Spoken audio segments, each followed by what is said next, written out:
Hi, this is Kevin. Welcome to part one of the tutorial for the model coding assignment. And in part one, here's what we're going to do. We're going to review the entity relationship diagram for the EZU database. So you'll kind of understand your way around it. And then we're going to begin to create the model. So we do some things in part one and some things in part two. Here's the agenda for part one. Before we create the model, it has to go into some app, and we don't have an app yet. So we're going to create the course info app, which is in fact the only app in the EZU application. We're going to have to learn how to add that to the settings.py file. Okay. Then we're going to create a simple version of the model classes. That's going to go in that's going to go on in models.py. Once we have the simple version of the model classes in, we're almost ready to test, but not quite. The first thing that we have to do is we have to do migrations. Okay, we have to take the model information that's in PyCharm, and we need to kind of push all that information out to the relational database management system. That's what goes on with the migrations. Then before we're able to test with the admin app, we have to register our model classes with the admin app. And then the very last thing that we do is we test this simple version of the model classes, which is not quite good enough, we're going to find out. And we're going to find out that there are problems with the names that show up in admin.py and the uniqueness of the entries in the table and the order in which they appear in admin.py. And then we're going to go back and we're going to fix them all in part two and retest them. Okay, so let's get started. The first thing we're going to do is going to review the design of the EZU database. And what we have here is an entity relationship diagram. And this is the kind of things this is the kind of thing that we learn how to use and how to create in the database course at the iSchool, IS455, database design and prototyping. And the tool that I use when I teach that course is MySQL, and then there's a client program called MySQL Workbench. And the diagram that we have here was created with MySQL Workbench. And I think it's a good diagrammer. And it's pretty detailed. This is at the level that we call a logical database design. So we have identified all the tables and given them a name, and they each have a box on the chart, and the name of the table is in the top, as you can see, and the columns that are on the table are listed in the white part of the box.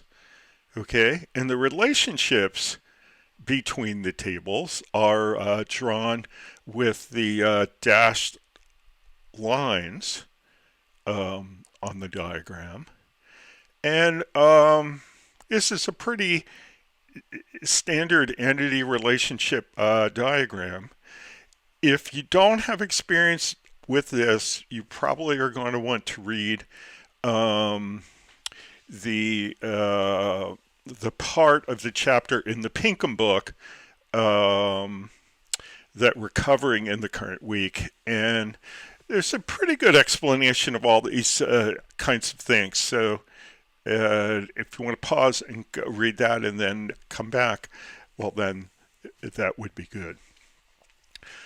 So what are the tables that we have in the EZU database? Well, most of these you've already seen if you've seen me do a demo of the EZU application.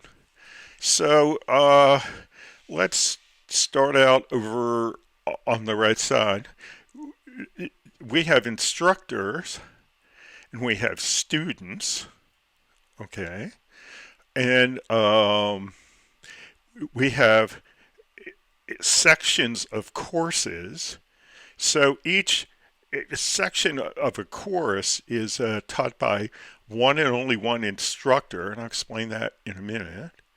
And each section has 0 to many students registered for the section, okay? And also sort of explain the relationships here in another minute. Each section is a section of a particular course. So for instance, in the course I'm teaching right now, I'm teaching IS439, web development using application frameworks. And the section that I'm teaching is section AOG-AOU. Okay? All right. And it's for a particular semester. The current semester I'm teaching it is in spring 2021. So, again, the courses we all sign up for, we don't really sign up for a course, we sign up for a section. And each section is for a semester and a particular course. And each section is taught by an instructor. I know that's kind of simplified because at our university, courses that can be taught by teams of instructors. But again, this is EZU, so it's simplified. And then each section has 0 to many students, typically somewhere between about 20 and 40. Okay. And in relational databases, relationships that are many to many, like many students can be registered for a section.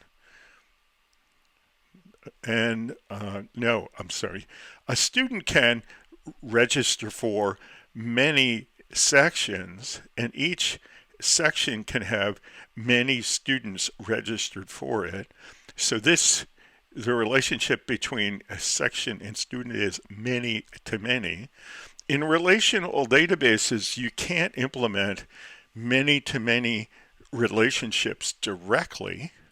You have to have an intervening table that we call an associative or linking or intersection table, and that's what registration is. In a way, it's the physical manifestation of each of the relationships between student and section. And this associative table that is registration really only holds the foreign keys that relate the two tables to each other. So in fact, they borrow as their foreign keys, they borrow the primary keys from each of the things that they link. So the primary key of registration is the combination of student ID, which points to student, and section ID, which points to section. Another thing to read on in ERD are these symbols at each end of the relationship line. And this notation, it tells us these things that we call cardinalities, and they answer the question of how many rows in one table can have a relationship to how many rows in the other table. So between two normal tables that don't have a linking table in between them, here's how we read this. You can imagine yourself standing on the instructor table and looking across the relationship. And you would look at this symbol right here in order to read this. So this is a symbol that says one to many. So this crow's foot, this symbol means many, and the line means one. And then over on the other end, there are two lines. That means one and only one. So you stand on instructor, and then you read the symbol at the other end, and you say, for each row in instructor, it's associated with one to many sections. Okay? If you read it the other way, you stand on section and you read across and you say, each section has one and only one instructor. Okay? Likewise, each course has one to many sections. Each section is for one and only one course. The columns on each of these tables are pretty straightforward. So an instructor has an instructor ID, a first name, a last name, and here's something that's a little different than I've done in past semesters. I've added a field here that I call a disambiguator. What do I mean by that? Well, in tables that have people names, okay, a problem that we have is that it's completely okay to have more than one person with the same name. Okay, this happens with people all the time. But in your system, you have to be able to tell them apart. So this is a field that we're only going to populate if we have two people, two instructors that have the same name. Let's say that there are two instructors who are called Robert Smith, and we refer to them as say one of them is from Arizona and the other one is from Oklahoma. Perhaps what we would put into the field would be Arizona or Oklahoma, just to remind us which of the Robert Smiths this is. Okay? For other people, we're not going to put in anything at all. This becomes an optional field. This is a field that can be blank. Okay? It can be empty. Right? All right. We're going to do the same thing for a student. First name, last name, disambiguator. I used to have this thing that I did in previous semesters where I included a nickname. Um, in the real version of this system, I'm going to coordinate it with the names that everybody has in Moodle. I'm actually going to use a real version of this to track all of the students and participation and all those kinds of things. And so I've decided in the current semester, the name that people put into Moodle is the same name I'm going to put into my system. So if they have a preferred name that they want to change, well, we know how to go into university systems and change our preferred name so that our names are going to be just what we want. But we could still have the problem that we could have two people, Mary Lee. Okay, could we have a class with two Mary Lees? Easily, I'm sure I've had one. Okay, in which case I would put, maybe one of them was from the iSchool and the other was from the physics department. So maybe in the disambiguator for one, I'd put iSchool, and the disambiguator for the other, I would put physics. And for everybody else, I would put nothing at all. Okay, this is just a way to account for the fact that human names are not unique. Okay? And the rest of these, the section has a lot of foreign keys. It's got a foreign key that connects it to semester. It's got a foreign key that connects it to the course. It has a foreign key that connects it to the instructor, those kinds of things. Okay. The registration, again, is a very simple table.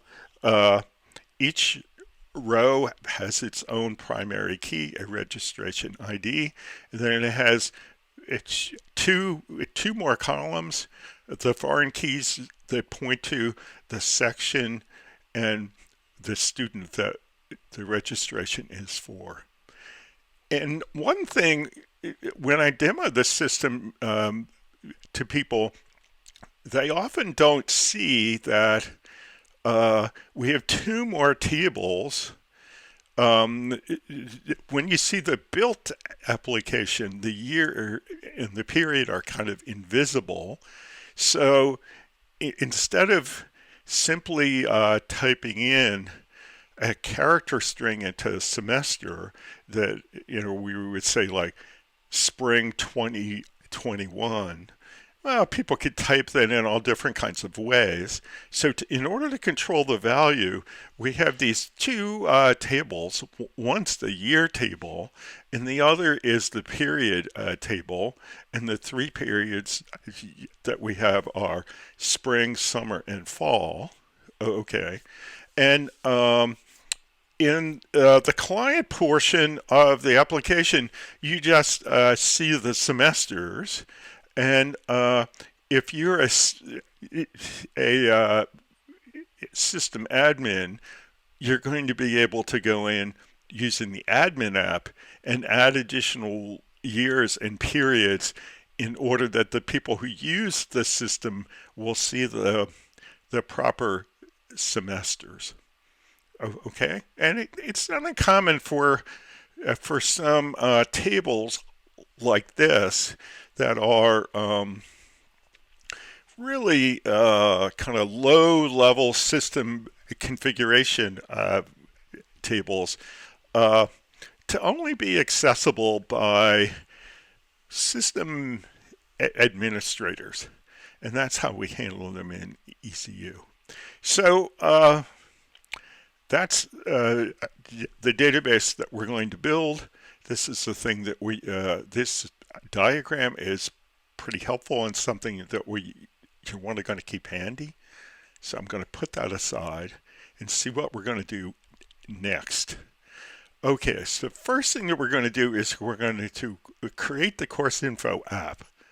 So let's do that. So let's fire up PyCharm.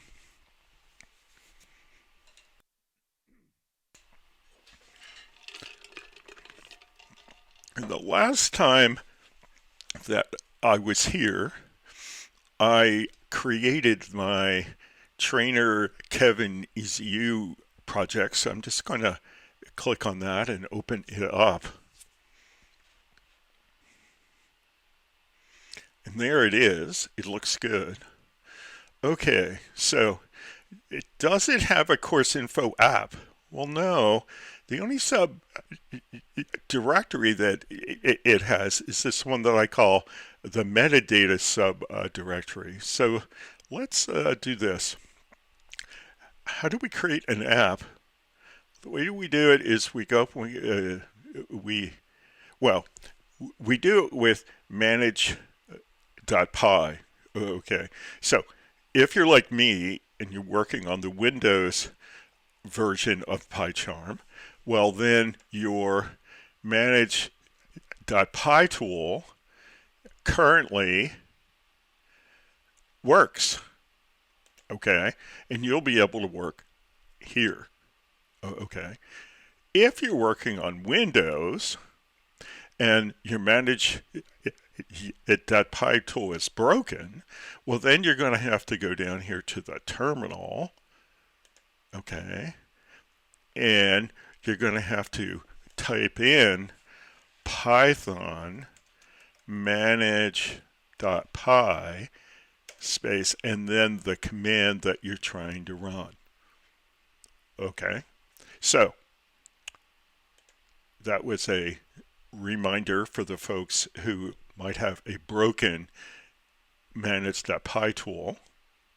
But I'm going to open up the manage.py tool and I'm going to type in the command start app space course info. COURSEINFO, and then enter, and it builds the app. And if we look up here, we'll see we've got course info now.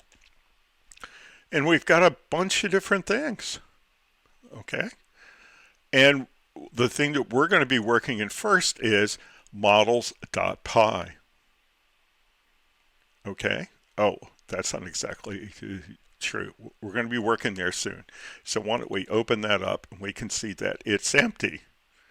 All right, where do we want to go before that? Well, whenever we add a new app, we want to go to settings.py and tell settings.py that we have the app.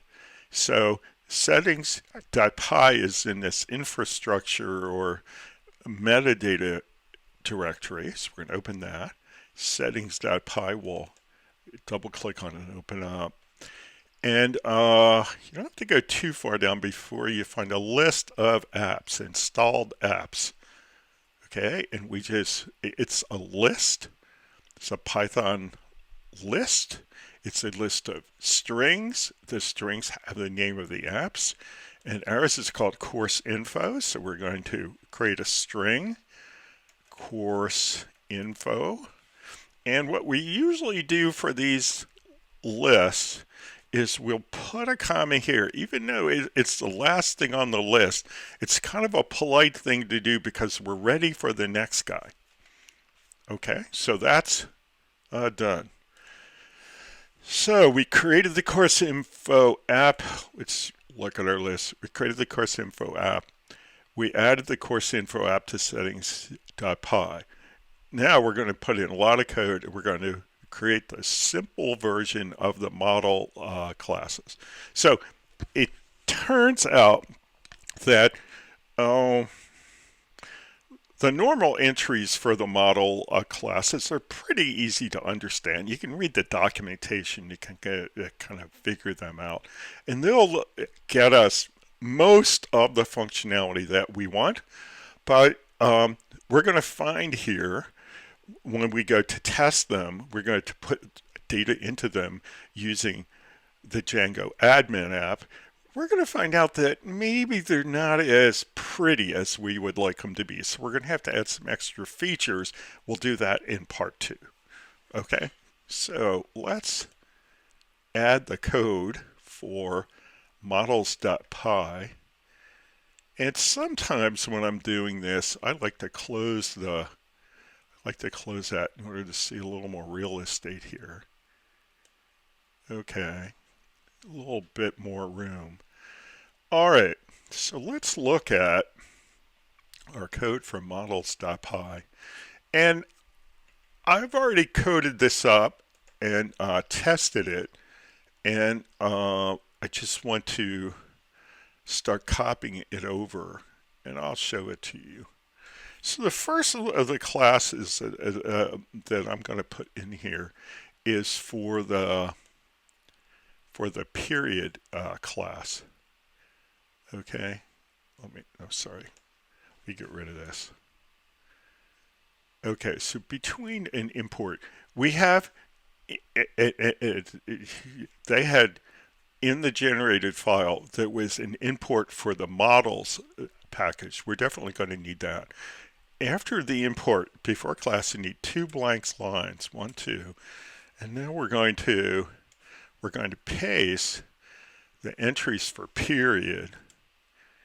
Okay, and I see a little squiggly here, and I see that the last time I typed this in, I didn't put a space after that comma, and that's a style error. So I put that in, and that's there. So what do I have? Well, the name of the class is the same as the name of the table, although our table name is going to be prefixed with the name of the app it's associated with. So instead of period, it's actually going to be called course info _ period.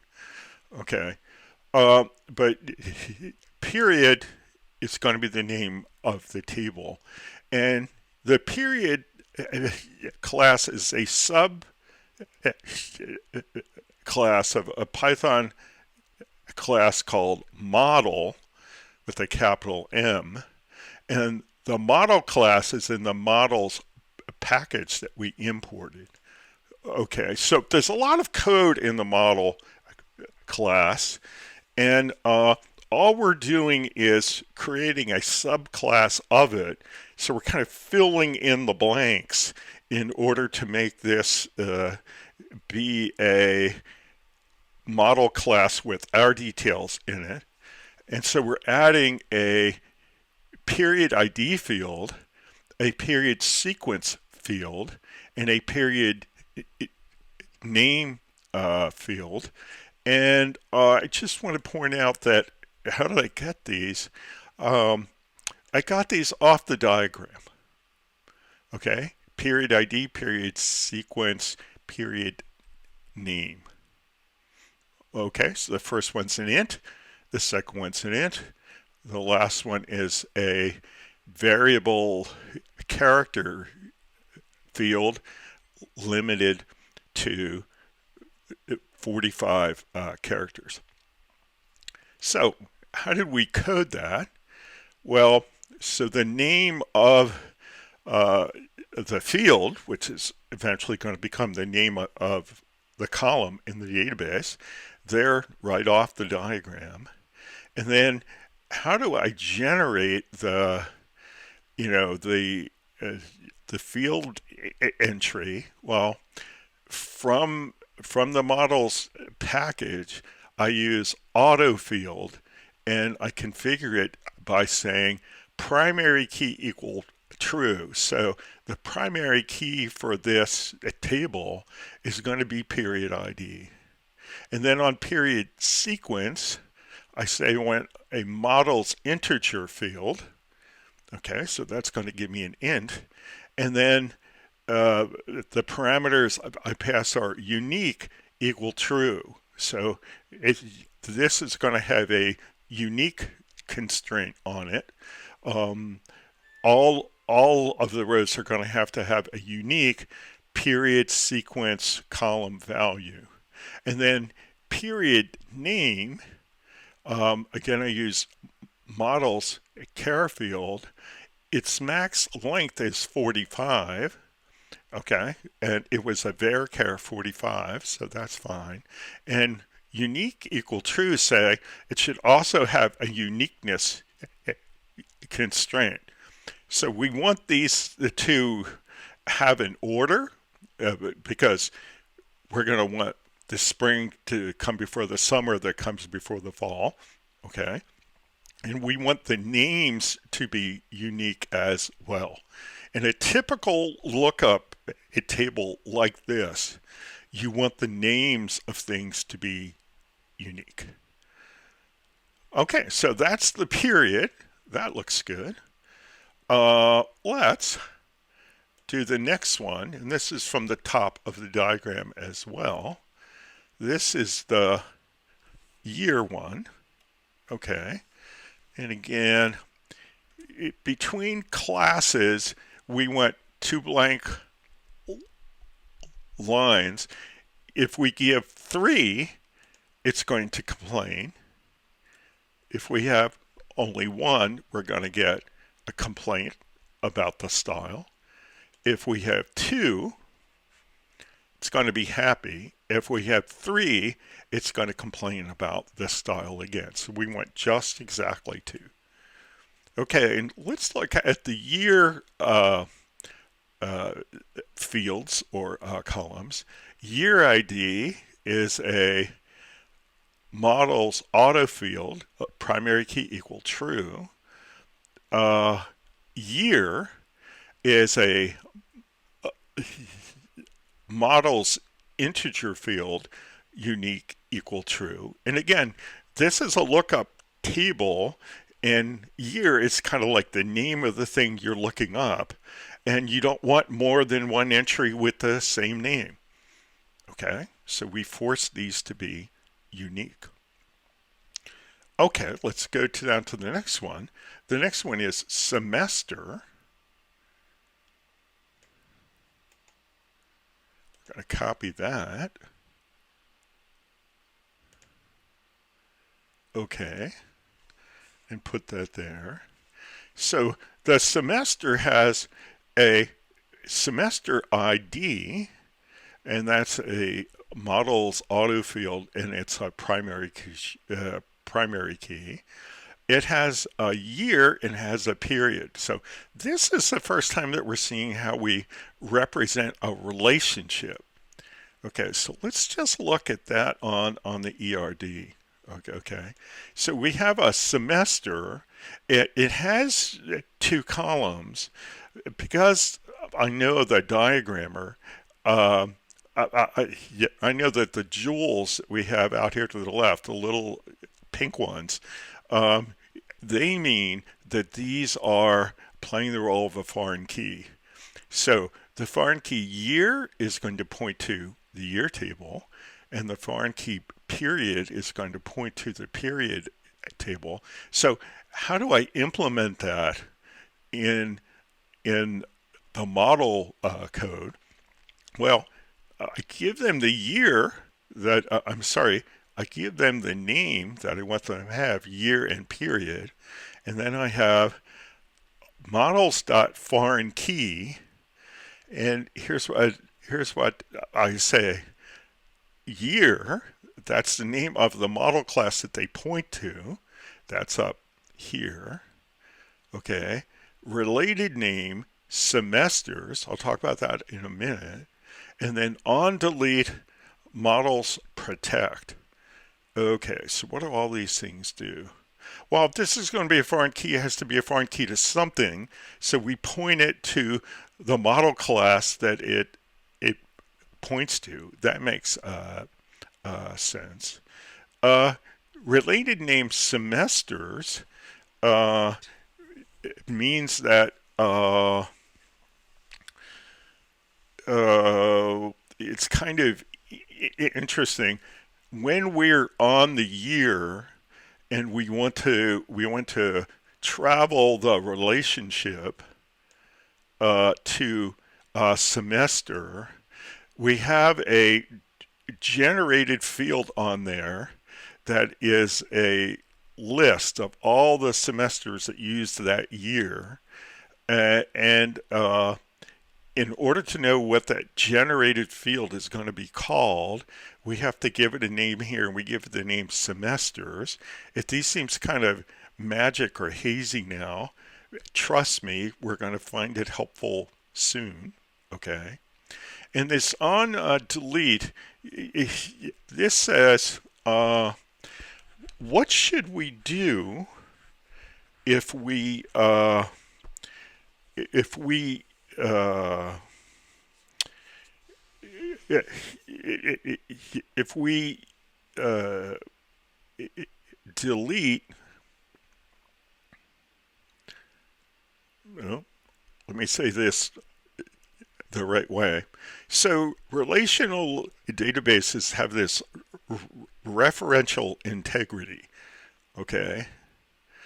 And this is going to force us, if we are, it's going to force us to, if we have a year in the years table, call it 2020, okay, and we have a semester that points to it, okay, call it fall 2020, okay, and we delete the year 2020 if we go to do that. This will keep it from deleting the year. Now this should be the default, and it used to be the default, but now you have to say it explicitly. Okay, if we don't put this here, if you go to delete 2020, it'll automatically delete the semesters associated with it, which is exactly what we don't want to happen. Okay, so here we're saying that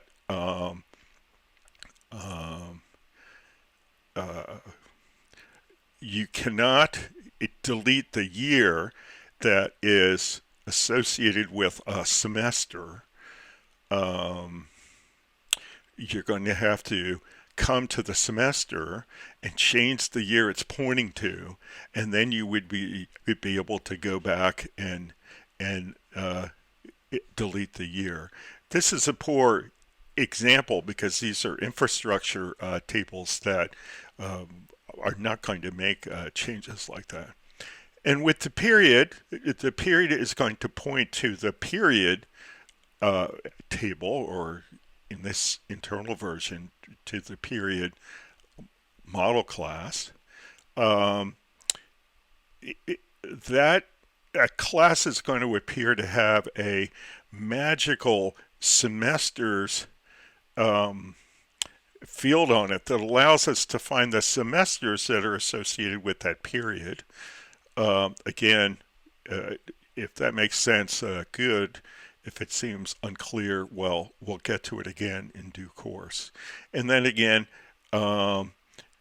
we don't want to have the feature where if we automatically delete the period, that will lose all the semesters associated with that period name.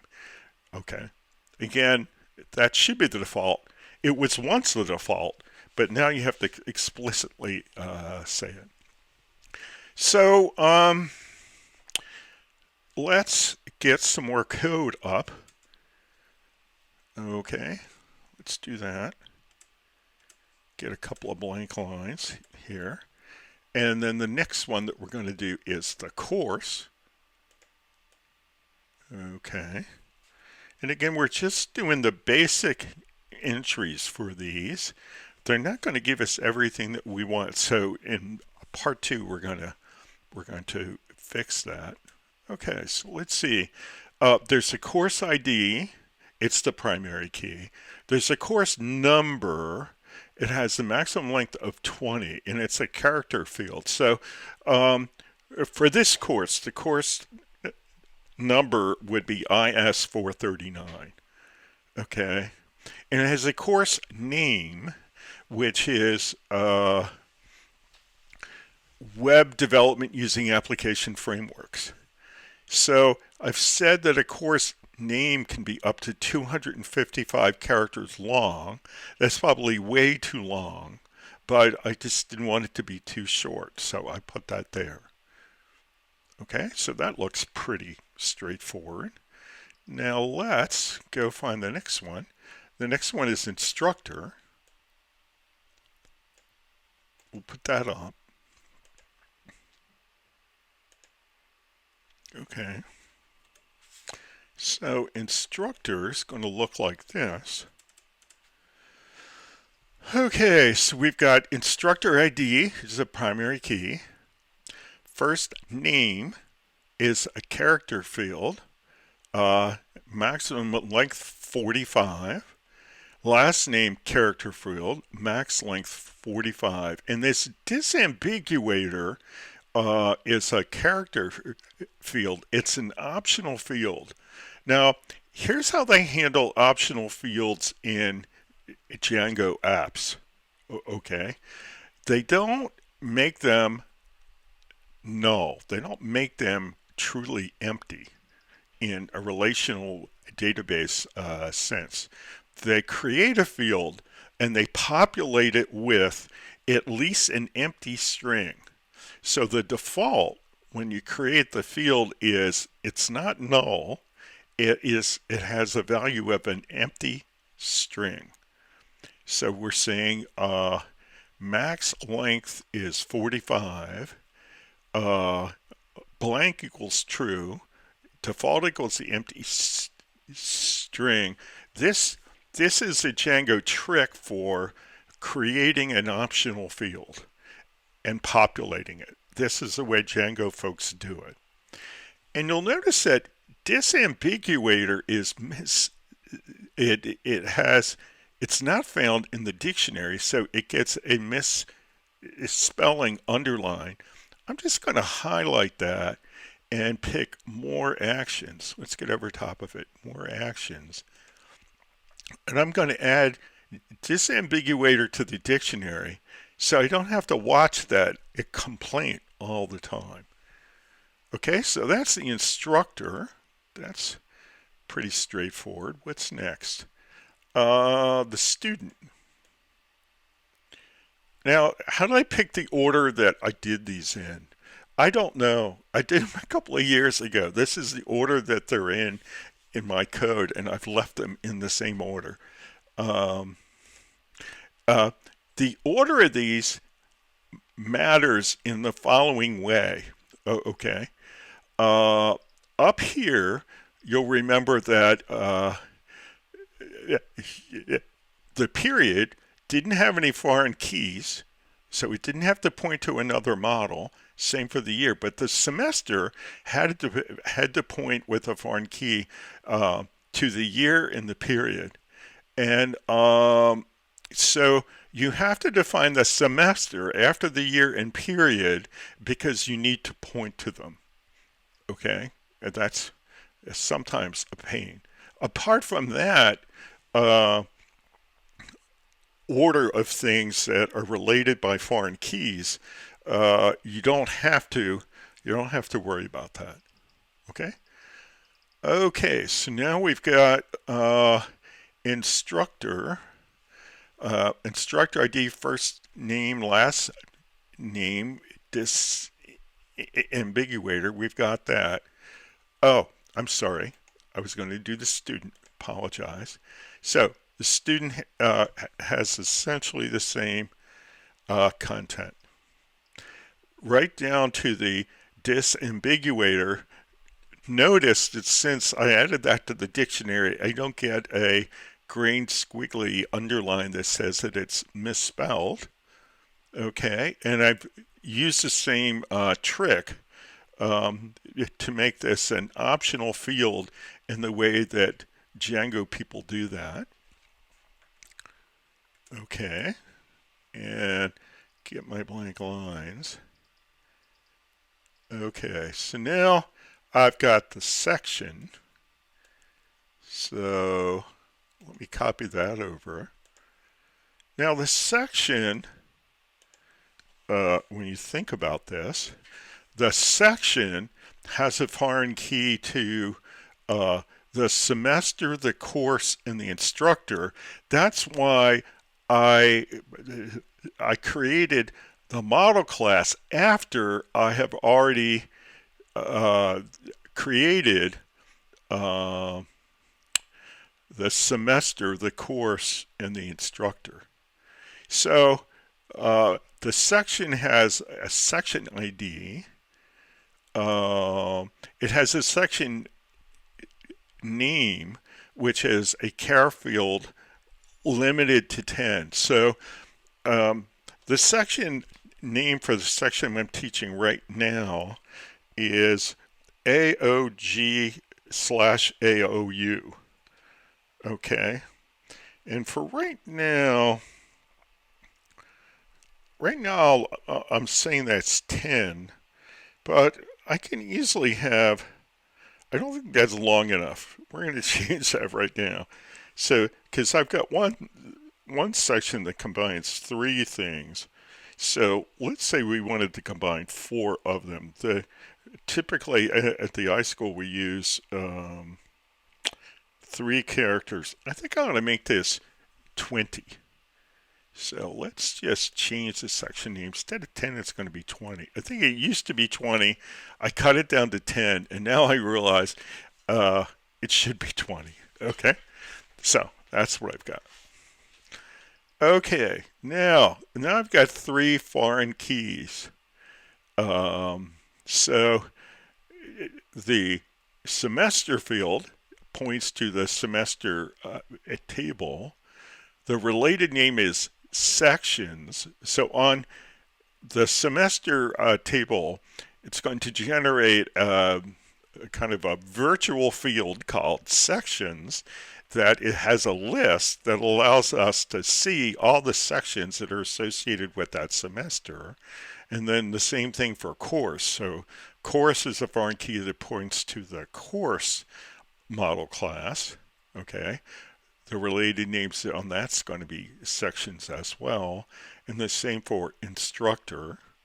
And in each of the cases here, the rules for delete are to protect the entries in the section table so that users cannot go delete a semester or course or an instructor that's being used by a row in the section table. Okay, and again, that should be the default. It was once the default. It's not the default any longer. That's kind of said to me, but you have to provide that. All right, so we've gotten that far. And the very last table that we have is registration. So we're going to bring this over. Okay, and put it there and paste it. And registration has got foreign keys to student and section, which is why in the order of the model classes, it comes after student and section. It comes immediately after them. Didn't have to come immediately after them, but that's why we have it there. Okay, so registration has an ID field. It's the primary key. And then we've got a student field, a section field. Those are both foreign keys that point to student and section. When you're on those model classes, there is a kind of virtual field called registrations. That's a list of these, so you can find out which registrations are associated with a particular student or section. And again, they're protected so that you can't go delete the row in student or delete the row in section that the row in this table depends upon. And that's it. Okay, so these are the basic entries, and I'm getting a little squiggly line here that says that I've got a style error because I have to end with a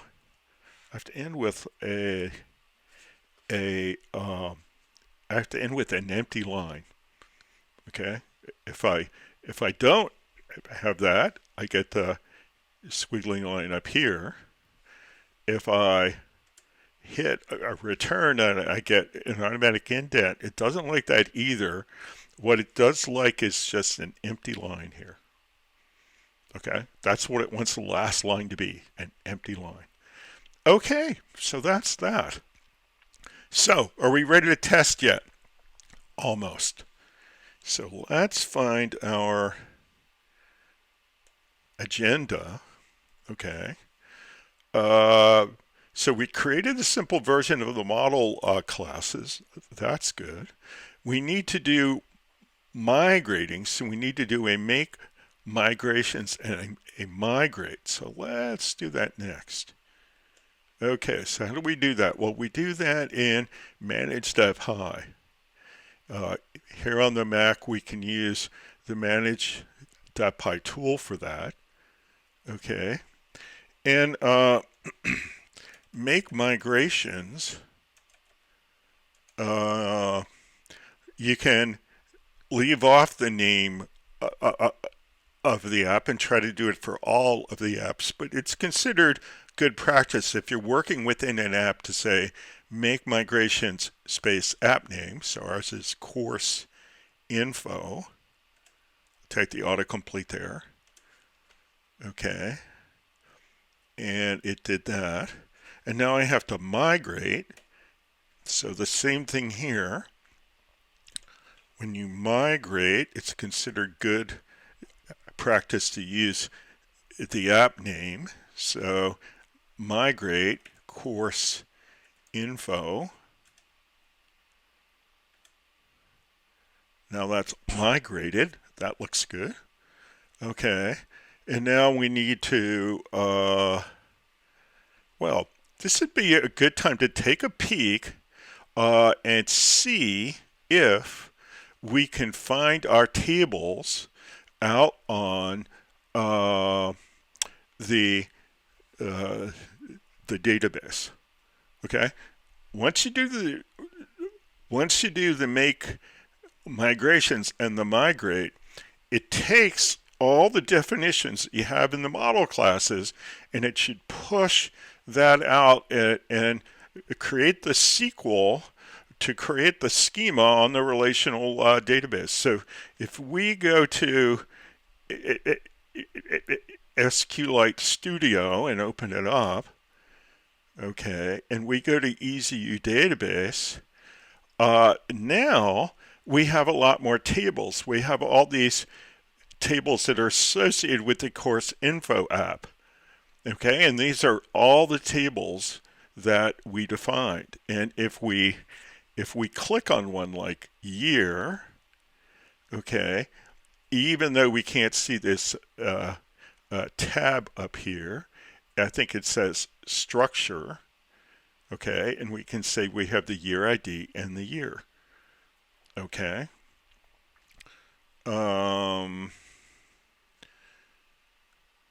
So we can do here. I'm going to pause just a second and I'll be right back.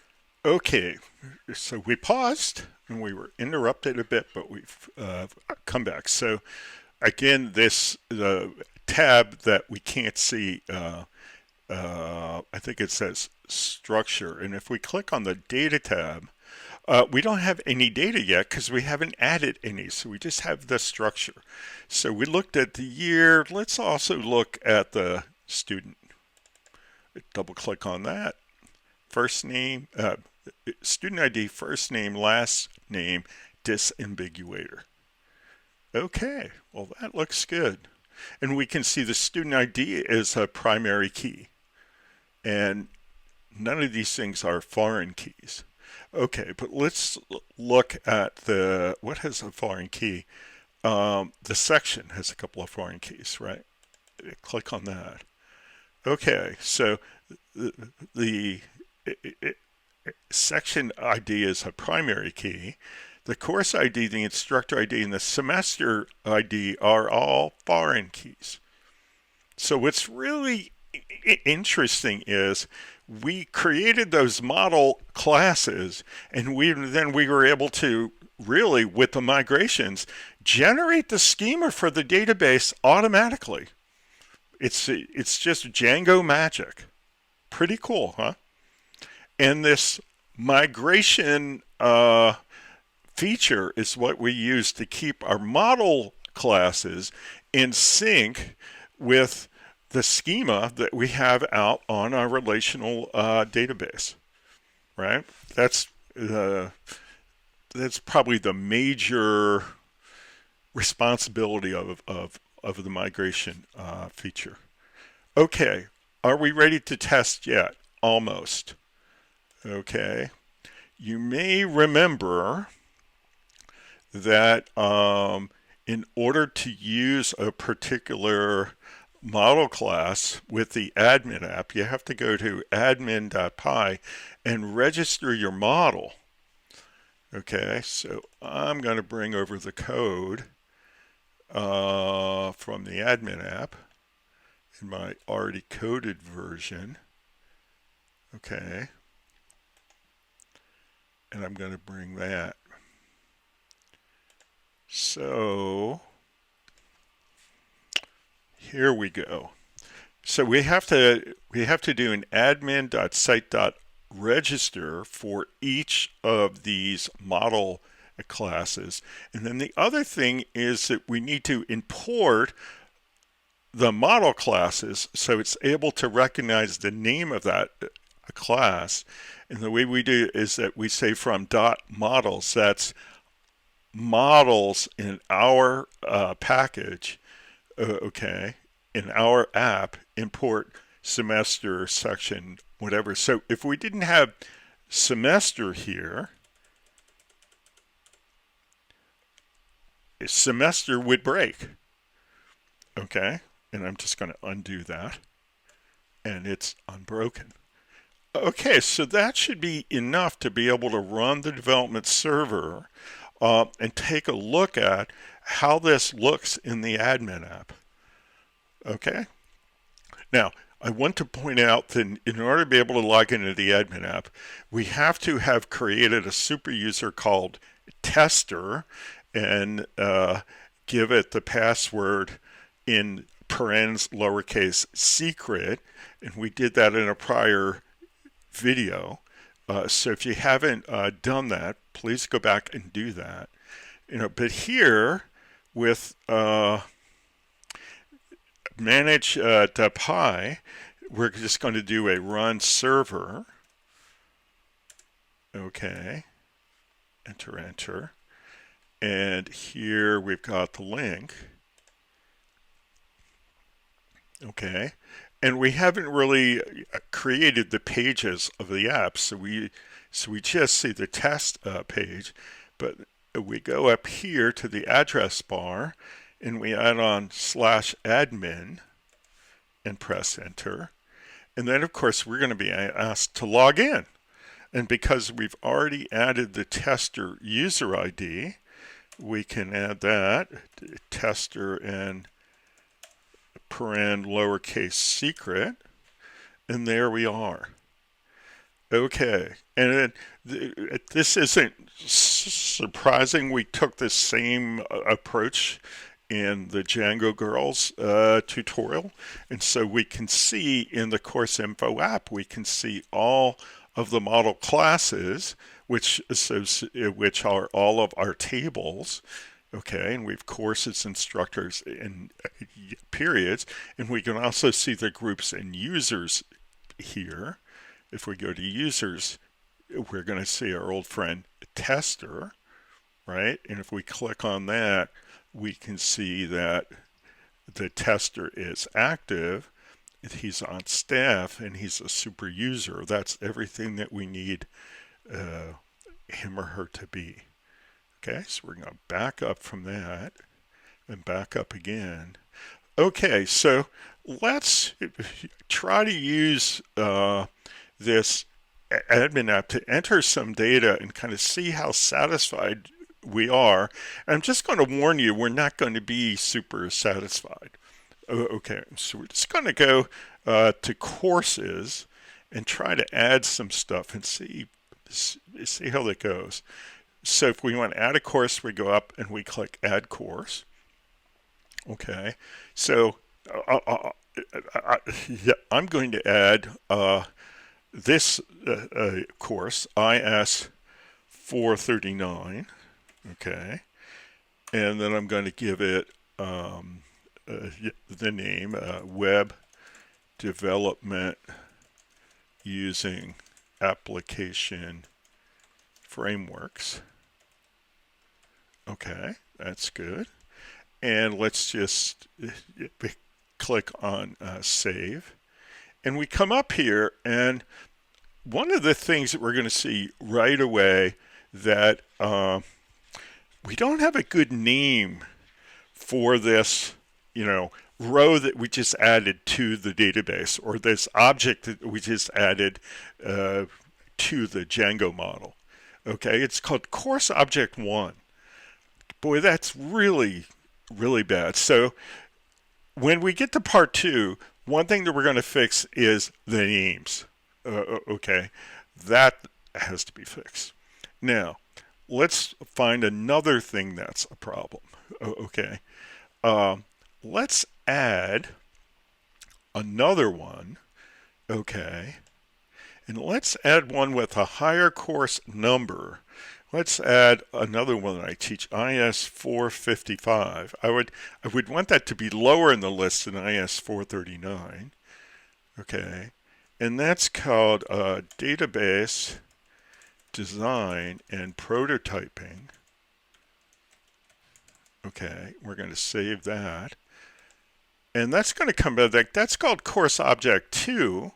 Okay, and if we click on that, that's IS455. Okay, let's click the back. Course, and then Course Object 1 is IS439. Okay. And not only are they showing up without good names, but they're not showing up in the order I'd like them to show up. I would like their order to be in order of course number, and it's not coming out in that order. And then there's a third problem that we're going to have, and that's a problem with duplicates. Okay, if I add, so one of the interesting things about the way that they name and they number courses at universities is from time to time they change the course numbers. Okay, so for instance, the last time I taught this course, it was called IS590WF.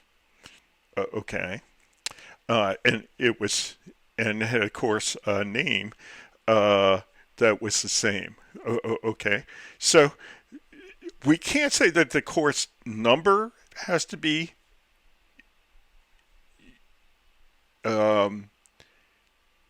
unique. Well, I guess we could say that has to be unique. We don't want two of those. We can't say that the course name has to be unique. So the problem that we have, let's look at Course Object 1. Okay, IS439 and Web Development Using Application Framework. I don't want this thing to allow me to add another exact same course with the two fields the same. Okay, so let's go and try to add another one, and you're going to find out it will let me do it. So if I just create an IS439, okay, and I decide to call it Web Development Using Application Frameworks, and save, it's happy to do it. Okay? Well, that's not good. So what problems do we have? Well, let's just look. We have a problem with names, it being kind of mechanically generated names. We don't want that. We want to see a reasonable name. We have a problem with order. Okay. We want them to sort in a predetermined order. And then we have a problem with uniqueness. Okay. And in part 2, we're going to fix all of those things by adding some more features to the model classes, and then we're going to test it again, and you're going to be impressed because it's going to do everything the way we'd like it to do without a lot more code. Okay? So I'm going to say bye for now, and I'll see you again in part 2. Bye-bye.